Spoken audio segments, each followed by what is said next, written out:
Morning. Good morning, everybody. Welcome back. Um, Thanks for uh, the 1 week hiatus with Thanksgiving weekend and everything like that. Glad to have you back and um, looking forward to continuing our conversation. I Today might be a little more of a hodgepodge. As I was reviewing what we talked about having to do with Kashrut, I realized that I pretty much actually covered the things that I expected to cover. Now, with that said, talking about keeping kosher and any topic that we talk about can obviously go on for weeks and weeks, right? I mean, it's not that it would be very silly and inaccurate for me to say that, oh, well, I've obviously just told you everything you ever need to know about keeping kosher or any other topic for that matter. So I recognize that, just because I feel like I've covered everything doesn't mean that to you that I've never necessarily covered everything. So I do have something. I do have sort of um, I guess a quote unquote in between topic to talk about, something to kind of guide you through if if we need. But I also want to kind of open things up at the moment to see if there are any, no pun intended, leftover questions regarding dietary laws. And also just whether, there are any general questions that sort of have accumulated through learning through this class or anything else that you're wondering. So I'm happy to do a little bit of Q&A. But again, if but I don't want to put all the burden on you. So if there are if you don't have questions or if you don't have so many questions, I'm certainly happy to delve into a another brief topic before we go on to a different unit. So, um, uh, are there anything is there anything that comes to mind at the moment that you'd like that you feel like I've left, again, no pun intended really, but that I've left on the table? I I do. Okay, go ahead. Go ahead. Go ahead, Janet. Just I was wondering when you were talking about Chabad that was making fish meals at the restaurant that served treif. Would you eat fish? Would you personally eat fish at a restaurant that served, like at a seafood restaurant? So, so what I okay, so actually, Chabad was actually making, I think, brisket and chicken at these places, believe it or not. I mean, or for this particular restaurant, they're Right. actually making Yeah, I get those that. things. No But like worries. there are restaurants like in Knoxville that have lots of shellfish and they also have like, salmon and whatever. I mean, Restaurant. would you eat fish, like an acceptable fish at a restaurant like that? So I do, and I mean, I so do re I, but. yeah, no, I recognize that. So and I don't want to just speak of my conservative rabbi colleagues, but but just about just anyone who uh, keeps kosher in general. Um, I recognize that there may be that in doing so that I may be taking part in some extent of cognitive dissonance. Um, I get that. yeah, I recognize that that is part of it. With that, and this is, I think, part of the challenge of keeping kosher in the contemporary world, right? It is. We are, so first of all, right, if you're, I do wonder sometimes, like if I lived in, let's say, New York City, where kosher restaurant options are almost innumerable, right? Would I be stricter? Different situation, but Yeah. you have to be able to like live your life and engage with people. I mean, my husband pointed out a while back that maybe part of the reason, like in Eastern Europe, that the Jewish community and the non-Jewish community didn't, um, I don't want to say become friends, but that they didn't sort of get to know each other more was because they couldn't eat together. Right. And it's hard to really get to know some, you know what I'm saying. Yeah. Yeah. No, it's true. And it's and this is a struggle we face, in terms of like how insular Yes. can we be, should we be? I think that is, sort of the issue of food is, very much wrapped into the question of socialization and general community. That's the word, socialization. Yeah. Yeah. So I think that is, that is part of it. The other thing I would say, just apart from the matter of connecting with other people, but just regarding the food itself, um,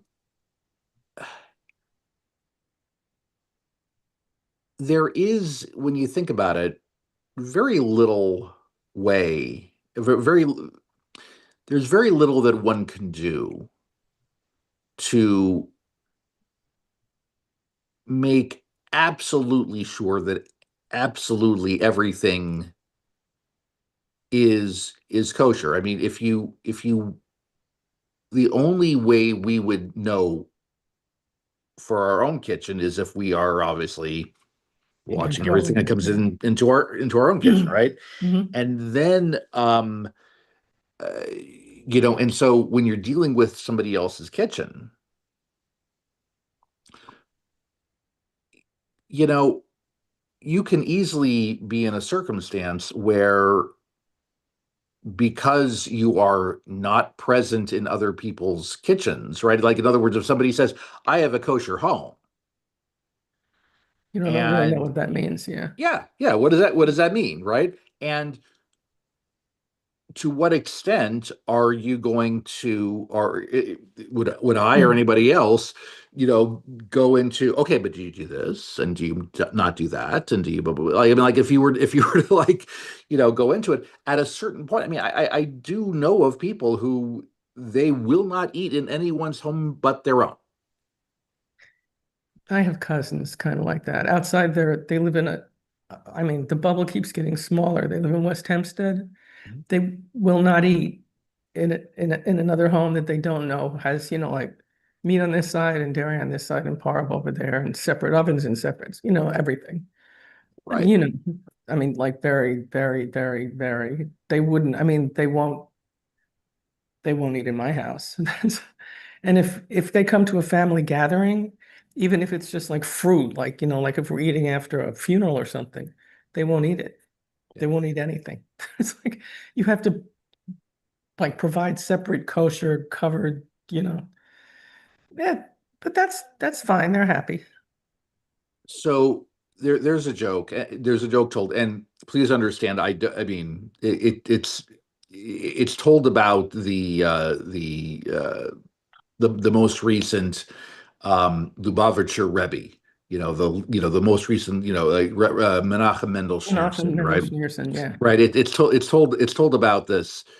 This is, I'm not trying to make a comment on Chabad. Okay, I this is just, understand. but yes, so this is a general statement about kashrut. So the joke is, Menachem Mendel Schneerson, Rabbi Menachem Mendel Schneerson dies, goes to heaven, and he's greeted at the gates by Moshe Rabbeinu, by Moses, and it's like, Rabbi Schneerson, oh, we have been awaiting your Waiting for arrival. you. We are honored to finally be in your presence up here in the heavens. And so welcome, welcome, welcome. And tonight there will be a banquet in honor of your arrival. I And see where this is so going. and so so all right. So then they they go to there's a banquet and and Rabbi Schneerson is surrounded by every revered and important Jew who have has ever lived and died, right? I mean, every all the greats, and um, Rabbi Schneerson then finds Moses and says, "So Moses, who is supervising the dietary laws, for this banquet?" And Moses says, "Well, God. I mean, God is supervising it." And Rabbi Schneerson replies, "Well, okay, well, in that case, I'll just have the fruit plate." Oh my, Now, would he have said yeah, this? I mean, again, no, this is not a it statement is about funny. Chabad. It's not No, it's hilarious. but the idea is that like there, you can go to every possible, extreme, and in this, and so yeah, so you have to have a certain, and now there are those who will say, like, for instance, okay, I'm not going to eat, let's say, French fries at a restaurant unless I've asked, what are Yeah, you, what's fried in, what right? oil is it fried in? Yeah, okay. Right? In other words, if you're frying it in lard, if you're In frying, lard, you're not going to eat then it. I'm Yeah, not gonna I have it. wouldn't eat it either. Yeah, okay. You know, I know, uh, so you can ask certain questions, right? I mean, one thing that I learned the hard way, this was, years ago, and I'm at a Denny's, and I'm like, I'll have, and it's like, okay, I'll have like the broccoli cheddar soup sounds fine, right? And okay, well, the broccoli, and the broccoli, and then it's like, okay, it's like, well, there's bacon in it. And, Yeah, there are places in I, the world where there's like I, bacon and everything. It's a standard garnish for absolutely everything. right, My right. So, my so husband yeah, ordered a grilled cheese in Slovenia and it had ham in it. It didn't say ham and cheese. It was just supposed to be grilled cheese. They just throw ham and bacon and everything. So you have to be very specific. Yeah. yeah, yeah. I, So, I I mean, get that.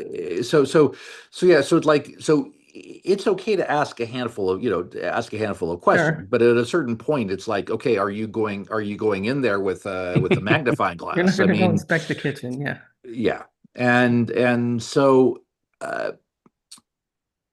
that's so that's where I am on that. I get that. And by the way, there's just as there are many different ways of keeping kosher, there are also a myriad of different ways that you could approach things, certainly different than I do. So, and that's okay. Yeah, I just wondered, about the Yeah. fish. Yeah. Let's see. I think Richard, I think you had a question. More of a confession. Okay. Um, Friday evening for Shabbat, I always go to Fresh Market Friday morning and get their frozen challah, and then by the time sunset rolls around, it's thawed. And they had this tomato and spinach quiche. I Mhm. looked at the ingredients; they all look fine to me, so I baked the quiche for the meal on Friday evening. By the time the quiche came out of the oven, it was after sunset. So I cut into it and I think, oh, that's a large tomato. No, it was ham. Mhm. Ooh. And I was like, I went back and checked the ingredients. Ham was not listed. So I'm thinking, Mhm. okay, this was mislabeled. So it's like after sundown, I can't cook anything. So what I did was to go through like bite by bite and extract the ham, and I gave it to the dog. And Mhm. because I had been reading earlier in the week from the Observant Life about like if you drop meat into something that's dairy or whatever, as long as it's like less than 1/60th, you're okay. But Yeah. so I ate the quiche, but then I thought later, well, that was ham. It wasn't like, you didn't drop kosher meat into something that had dairy in it. Um, so in a situation like that, when your intentions are right, but you find out, you know, this was mislabeled. What's the correct thing to do? Should I just have thrown it out? Um, First of all, I don't want you to feel badly about the decision you made. I probably would have, but please don't feel bad about it because, like, we're all doing our best with with what we have. I probably would have, and the reason I would say is that uh, you're probably in that case, if the ham was like the size of a rather large tomato, if you will, that's probably more than 1/60th. No, it was like little slices, but it was bigger than Oh, like a little diced piece of tomato. It was like, oh, okay, okay, like no, little slices. But fair it enough. definitely, Yeah, when I looked at it, I thought this is definitely not a tomato. definitely not tomato. Okay, no, fair. So maybe I misinterpreted. Um, so another reason why I would be like, I remember uh once being in a circumstance where it's like, okay, there's it's like, okay, you get like you get a slice of pizza, and it's like, you open it up and it's like, oh, it's pepperoni. There's pepperoni on it, right? Um, and so somebody said, well, just pick the pepperonis off.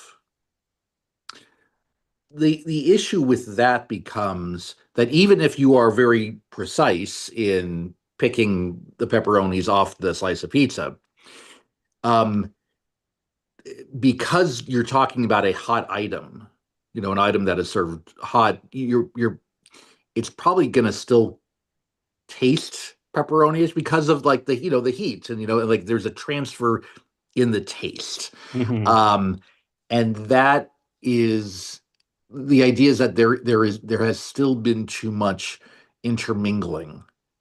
even if you've physically removed the pepperoni pieces off of it.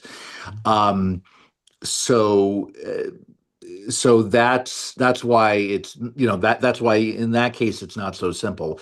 One example I'd given before was the example of cold contact. With cold contact, there is less of a risk that that the taste of one or the other is going to be transferred even after you've removed one item from the other.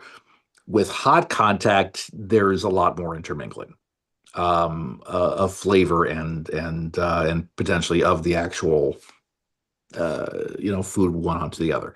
So that's the thing that you have to that we all have to look out for in that case. So like, instincts are fair, but I think that that's another layer to try to consider. Now, with that said, in a circumstance where let's say, if you have other food in the house, then you can easily just say, all right, I'll just, have other Hmm. food. Okay, then have the other food. If if you're in a certain, let's say you're in a situation where, like, you're out of town and you pick something up from a store and say, okay, this is my meal, and then it's like, okay, I don't have any other food in the hotel room. Um, you know, then you have, sort of tensions and conflict, right? Is it better to um spend money and get other food, or is it better to eat the non-kosher thing, on Shabbat, or is it better to eat the non-kosher thing? I mean, I mean, and then that, I think, is just a question of what you think falls more under the spirit of Shabbat, right? Um, I would probably be inclined to, Toss it. sorry, Toss it. to toss it, and if I had, and look, and if I had to spend money and to get other food, that's probably what I would have done. Not an ideal situation, whatever it is. Um, the I would make another comment or two on this that this is I would say the challenge periodically of um, being quote unquote ingredient kosher. Um, what we are doing when we are saying, okay, what you saying, okay, well, we check the ingredients and everything looks fine. Um, a lot of the times that is it is fine, right? A lot of times it really is. So it's not that the logic is bad, and it's not that it's not a reasonable um, a reasonable, quote unquote risk here and there. It's but the potential of it, so the potential pratfalls of it are, one is what you described. Another one is um, if you're, I mean, certainly, maybe this doesn't happen as much anymore, but like, there'd be times where someone would look at the back of a label and it's like, okay, well, it's got, it's got a vegetable, it's got milk, it's got cheese or whatever it is, and then it's got all these words I can't pronounce anyway, so it's probably okay. Well, those words that we probably can't pronounce are chemicals that, like, who knows, right? I mean, Mhm. and so that's the other potential, um, uh, you know, uh, concern I would say I would have, in terms of ingredients. Again, way easier, way easier said than done. Especially in Knoxville, Tennessee, as opposed to New York City or the like, right? I recognize that options are not always plentiful, and that's so that's understandable.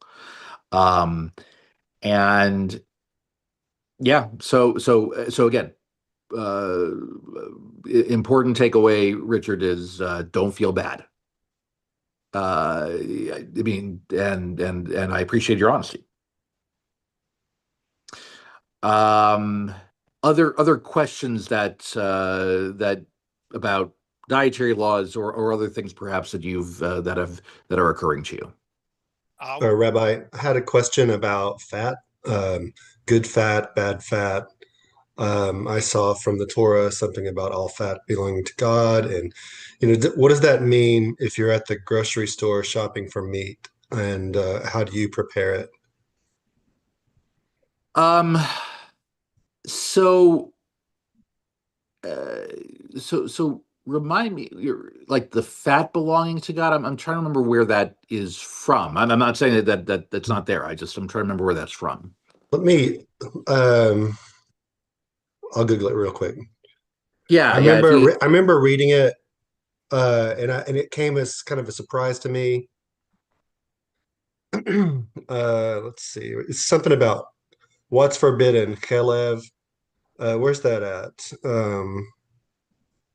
There's something about priestly offerings, like if you bring a sacrifice, that the priest could not eat the fat was burned as part of the sacrifice. I've read that before.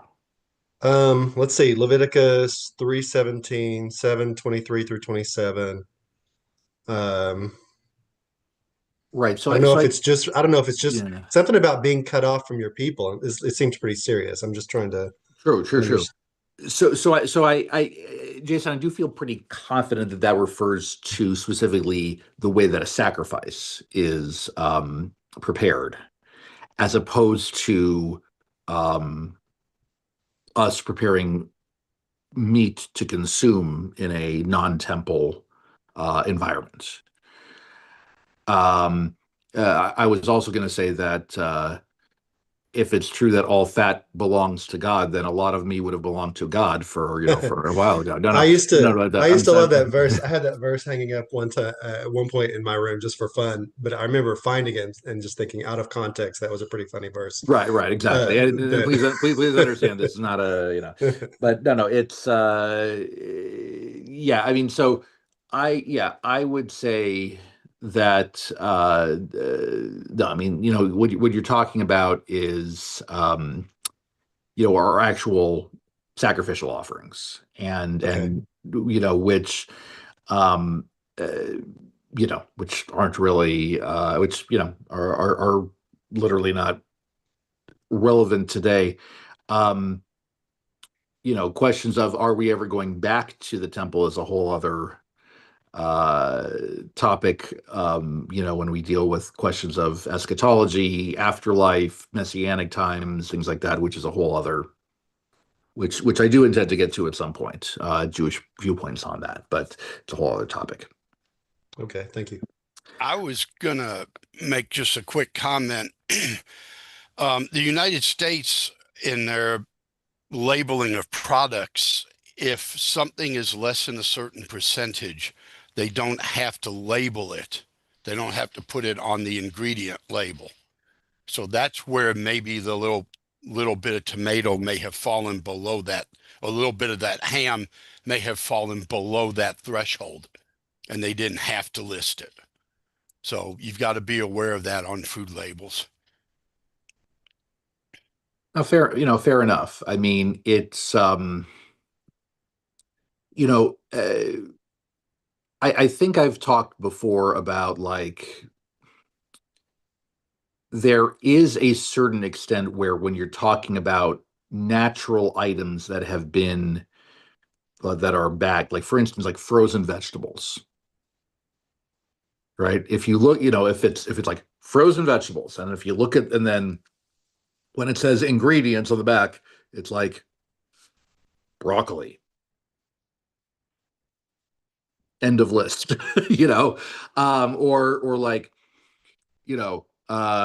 spinach and maybe salt, right? Salt does not require, a kosher symbol on it, right?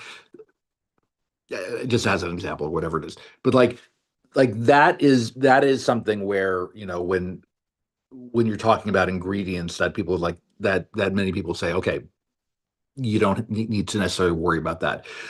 But yeah, anytime you are going outside of, that which is plant-based, outside of the natural world, you've got to, there needs to be a different threshold. Okay. Other things people may be wondering. Yeah, I was wondering, well, I keep saying that, the ingredients, but did it have some kind of kosher symbol on it? On the quiche? Yeah. No, and listen, and as I've talked about, I mean, look, part of the challenge of keeping kosher is that, there are there are many products that, if the company were to, take the time and pay the money to an outside group to have it supervised, then um, there'd be no problem with it, right? Um, there was actually an interesting news with this. This actually, I think, happened just last week. There was an announcement made, I think, by the Orthodox Union, or some major uh, Kashrut organization, where, for a long time, um, that one could drink beer that hasn't been hechshered, that doesn't have it. For a long time, that was a pretty standard thing. Now they said, because there is just this plethora of uh, ways to brew beer, and I don't know anything about beer, but, like, the way, like, all these different additives, all these different things. Like, now they're like, now we really do need to make sure that the beer is kosher. We need to have a hechsher on it, which was met with a certain amount of uh, sadness from some of the people that I follow on social media. But I mean, I do remember, actually. I mean, I'm from Denver, and Denver is close to the Coors plant, right? And I remember it was actually kind of a big deal. At some point, Coors made an announcement that, okay, our beer, now has a hecture on it. It's got, the Orthodox Union, approval. And it was kind of head scratching to some people because it's like, well, you don't need to. So why would you bother, right? And and it was really a marketing decision more than anything else, because it's like they so why do they bother doing it? Because, you know honestly, why do a lot of different companies decide to have their product labeled kosher? It's because you want to help ensure the market of people. You want to make sure that I mean, it's a business decision, right? I mean, it's in their financial interest to um, make their product, to whatever extent that they want to, make sure that you have the kosher community have your product as one of the things that they could potentially get. And so, honestly, Coors was just relying on the people who didn't necessarily know that beer didn't need a hechsher, right? It's like, oh, well, oh, you don't have to do it. It's like, well, but I have to be careful. I have to be sure. I might as well, get the one that actually has the hechsher on it. And so therefore they probably got a lot more business, a lot more people buying it, even though there were plenty of other beers that people who kept kosher could still get. But for those who didn't realize that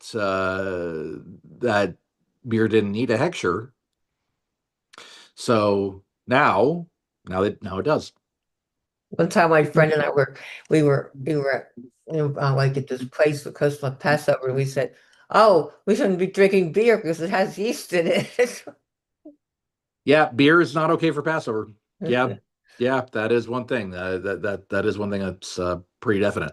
Um, you know, uh, there and this is there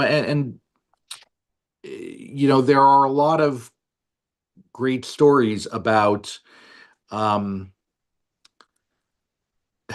there are a lot of great stories about people who just kind of misunderstand um, rules for keeping kosher, which can lead to some kind of funny outcomes. There was one time where a roommate of mine, um, we were keeping the kitchen kosher, and this was in Chicago, and he had just stopped at a kosher grocery store, and he comes back and he's like, Adam, look what I found. And he holds up, you know, the like a package of kosher salami. He's like, parv meat cold cuts. Okay, why would he have said that? It's because the hechsher on it, the label on it, had the OU, right? The U with a circle around it. And then to the side it said P, right? And he thought that the P stood for parv, stood for neither meat nor milk. The P, though, No. actually stood for Passover, Oh. meaning this meat is fine to have for Passover. So I'm like, no, they're not coming up with plant-based cows at this point that I know of, right? And so I say this not to denigrate my roommate. I mean, like, he was, I mean, he's looking at the label and he's like, oh, that's what it says. Okay, I mean, it's, these are, I mean, he was very well meaning in all that. It's just that, okay, sometimes you gotta, um,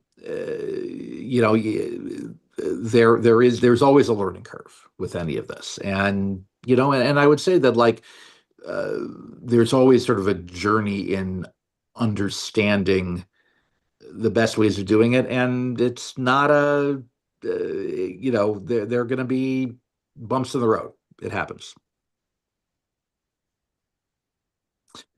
Other things before I kind of do a little mini unit here.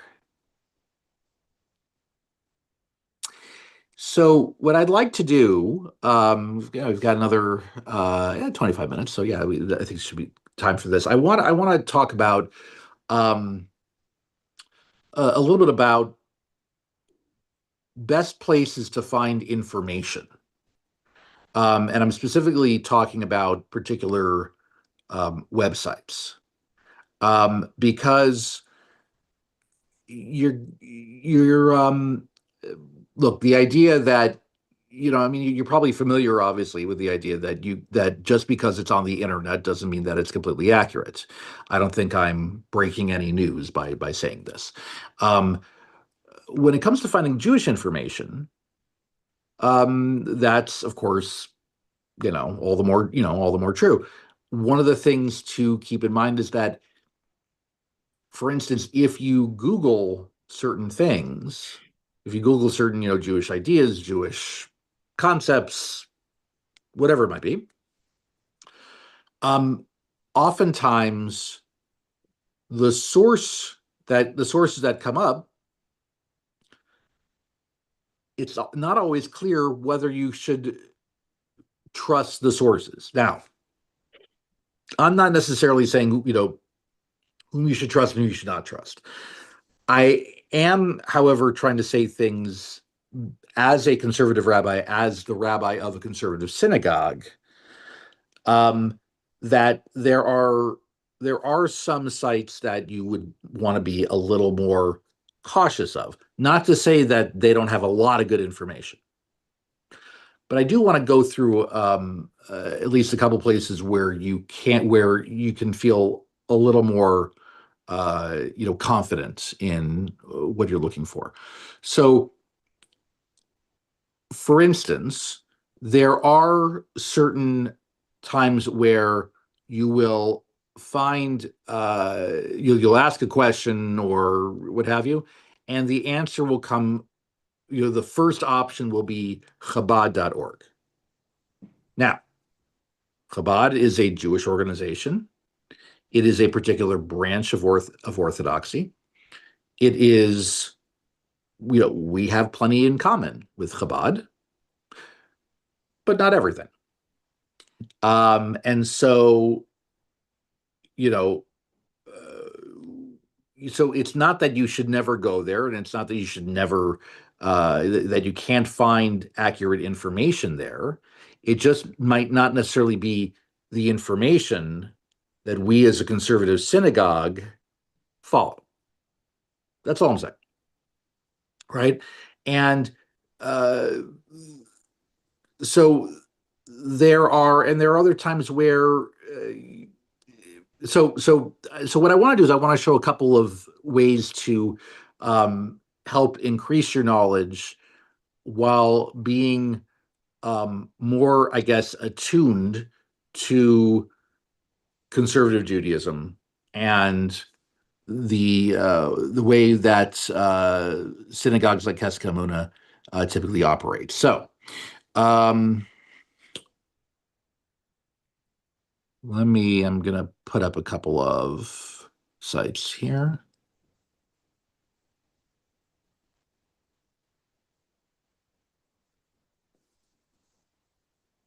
Let's see.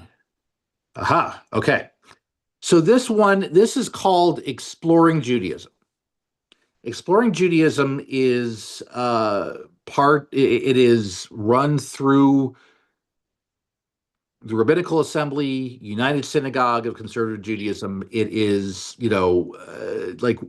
it's one of these sites that really tries to explain Judaism from a conservative Jewish perspective.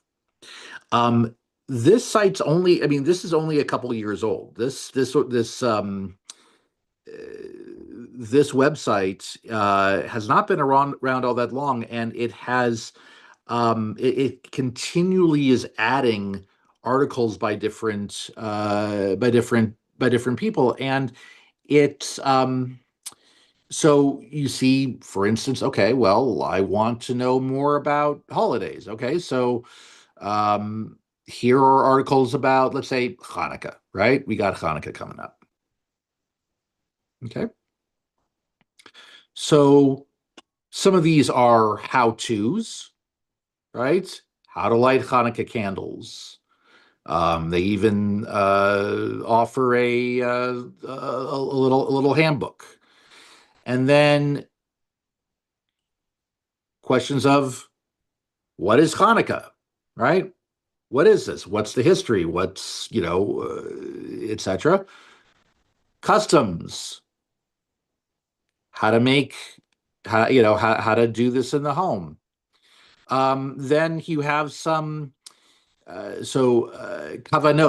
Kavanot really refer to sort of a spiritual conversation, and you have different, and then reflections, inspiration, etc. So there is a lot of just talking about the themes of Hanukkah and things like that. So uh, that's things about, let's say, that holiday, and we will. I do want to talk about Hanukkah more in our next session, because whereas Hanukkah is not as um, it is not as major of a holiday as some of what we've already talked about. It is certainly something worth discussing and explaining. So Hanukkah is, by the way, what we're going to be talking about next week, since Hanukkah actually begins that evening, the next Sunday evening. So you have different things about just different sort of life questions and things like that. You have bits about learning texts. It kind of goes on from there. There's a lot of just general information here. I will, if you'll permit me, let's see. Let's see how easily I can find this. Um,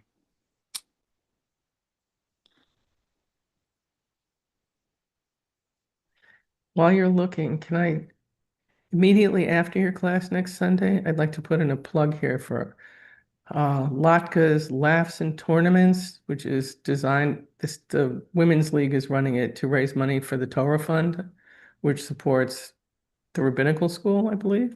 yeah. Yeah, it should be fun. It's like it's at 11, it's at the synagogue. So come on by. Yeah, we Absolutely. might not make a class for going. So, and by the way, I would say then that if you can't make class next week, well, obviously, look, I will still have class. I will still hold class from 10 to 11. I will. You can obviously watch it afterward on YouTube, or maybe somebody will have their iPad at the synagogue if you want to come early and watch together. However you want to do it. I'm going to just do this real quick. This is an article about somebody who maybe is a fussy eater, and when it comes to when you're eating after Shabbat services, I actually wrote it. So this is an article I wrote for this site. I wrote a couple articles for it. So anyway, shameless little plug there. So this is this is a way to kind of go through both Jewish ideas and how-tos and explanations and all these different things from a conservative movement perspective. So that's one thing I want to show you. The other thing I would like to show you is, let's see. Okay. I may have mentioned this at some point. Is this going to let me do this? Yeah. All right. I may have mentioned this at some point. Come on. What? All right. Okay. Have I talked about hebcal.com? Yeah. Yeah, a couple people. Okay, so I do want to go through a little bit of this because this is just incredibly useful. And one of the things I like about it is that it is meant to provide information useful to Jews of any stripe. And I'll show you a couple ways that they do it. So, first of all, if you were to create you can create basically a Jewish calendar all on its own.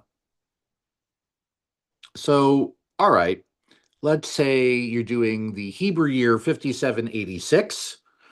If you want to do the Gregorian year, if you want to do 2026, you could do that too. Actually, maybe we'll stick with this for now. 2026. You can look for, you can have on it, pretty much any bits of information that you might want to have. And this one is particularly useful. Let's say you want to figure out when is the appropriate time to light Shabbat candles in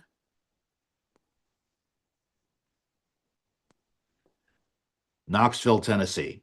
Okay, so you can make your own custom calendar based on the timing of Knoxville. Okay, and here you go. So starting next month, right, we know that according to this, on January 2nd, which is less than a month away of 2026, Friday night, candle lighting time, 5:15 p.m. in Knoxville. And Saturday, Shabbat ends, says Havdalah, at 6:16 p.m., etc. And since candle lighting times change week to week based on when sunup and sundown, when sundown is, you have it now for the entire year. In fact, you can create this calendar from now until literally the end of time. And you can say when holidays begin and all these other bits and pieces of information. And you can customize it. Let's say, all right, well, actually, let me give you a different one. All right, so here we got Shabbat times for this one is just Shabbat times for Knoxville, right? Okay, and this coming Friday night, candle lighting time is 5:04. But then you say to yourself, well, wait a second, I'm not going to be in Knoxville next Friday. I'm going to be in, I don't know why I don't know why this is doing this. I'm going to be in Sao Paulo, Brazil. Could happen. Well, you'll be happy to know that if you are in Sao Paulo, Brazil this coming Friday night, candlelight time is 6:33 p.m. And you can know when Shabbat begins and ends anywhere in the world. I think it's pretty neat. And then you say to yourself, okay, well, I would like to find out what my Hebrew birthday is. What my birthday is in the Hebrew calendar. All right, so let's say right, you're born on June, I'm being random here. All right, June 7th. And I was born in, well, yeah, not 1202. Sorry, my iPad keyboard is doing some pretty obnoxious things. So let me try to Hopefully this will make it a little easier. Will they let me? This is, I think, the challenge of doing this on Zoom, but it's okay. All right. I was born, in 1970. June 7th, 1970. Well, my Hebrew birthday, therefore, is the third day of Sivan in 5730.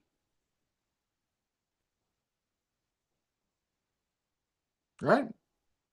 You can do that literally for any date, any time in the history of the universe. Now I'm going to look at this one where it says Torah, right?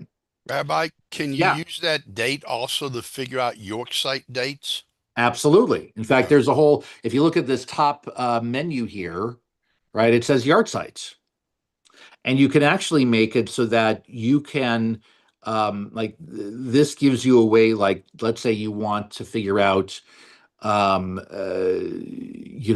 anniversary of the death of, whoever it might be. You can say what the yard site is going to be, like what day you would say Kaddish for that person, and they'll create a calendar for the next, 50, 100 years, so that you can put that into your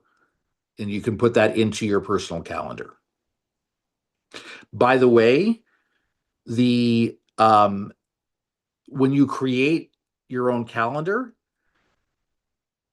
it is actually not that difficult to import. Like, let's say you want to have all those, Shabbat times and when the holidays are and what the Torah portion is, et cetera, et cetera. You can import the calendar, the customized calendar you create.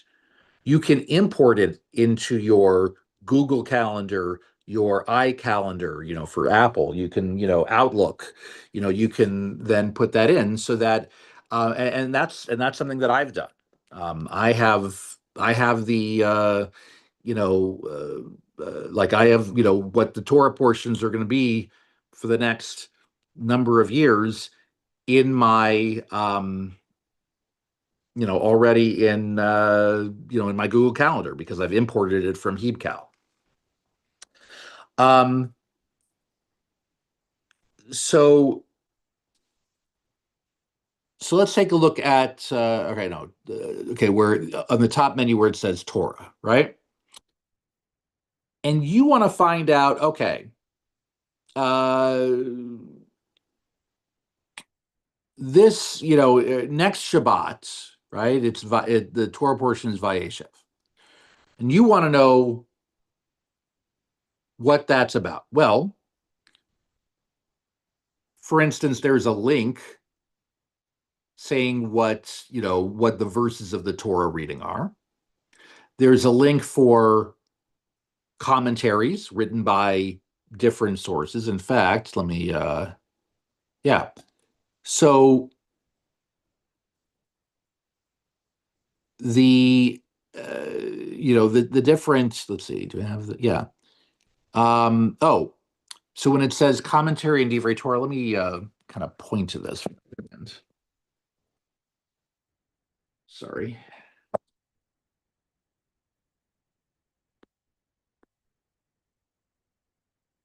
Okay. So I'm just going to point at this. So you have commentaries from Safaria, which I think I've talked about at some point, but it's another incredible tool. You can go to the Wikipedia page about that upcoming Torah portion. You could look at OU Torah from the Orthodox Union. You could look at what Chabad has to say. You could look at what the Jewish Theological Seminary has to say. That was the conservative Jewish seminary that I graduated from. You can look at the Academy of Jewish Religion for Jewish Religion. This is a non-denominational one. Reform Judaism, American Jewish University, that's also conservative. Exploring Judaism, we just went there. A bunch of different things, a bunch of different places where you can do some learning. You can also say to yourself, all right, this Torah portion, Vayeshev, when are we going to read it again? Well, we we have a little chart here of when we're going to read it over the course of the next, how many is this? Next, 20 years or something like that, So, so you have that. Um, and this one I find particularly useful is that depending on where you are, depending on what kind of learning you're doing, depending on what kind of synagogue you're in, if you did the full Torah portion, it has a breakdown of what the readings are for a full Torah portion. It also, if you look on the right-hand side where it says triennial, year one, triennial is the cycle that many conservative synagogues use. And so, if you want to figure out, all right, well, what's what Torah reading should I learn? Here are the Torah readings. So the great thing about all these different sites is that they're all free. They're free for everybody to use. So those are sites that I would say that I would endorse completely in terms What's the name of that site that you just went to for the Torah? So hebcal.com. That was the Hebcal, okay. Yeah, Hebcal. The other site that I showed you a bit about was exploringjudaism.org. Be sure that you're putting in exploringjudaism.org and not explodingjudaism.org, which I did once. That did not go well. I don't think it exists. So there's an opportunity to copyright that if you want. In all seriousness. So those are a couple of useful places. Obviously, this is not the limit of different websites, but I just thought that these things can aid your learning and perhaps make certain things a lot easier when you're looking for answers to certain questions. Got time for another question or two if you want to throw it in about this, about Kashrut, or about something else. Question. Just a long time ago, my husband was at the Orthodox Union in the city for, I don't remember why, and a furniture company from China called wanting to know how they could get the OU hechsher on their furniture. Because they thought that would present it as higher quality, and they couldn't make them understand that furniture did not need a hechsher. Right. But they. Well, you remember a couple of weeks ago when I asked about the kosher fire extinguisher. Yeah.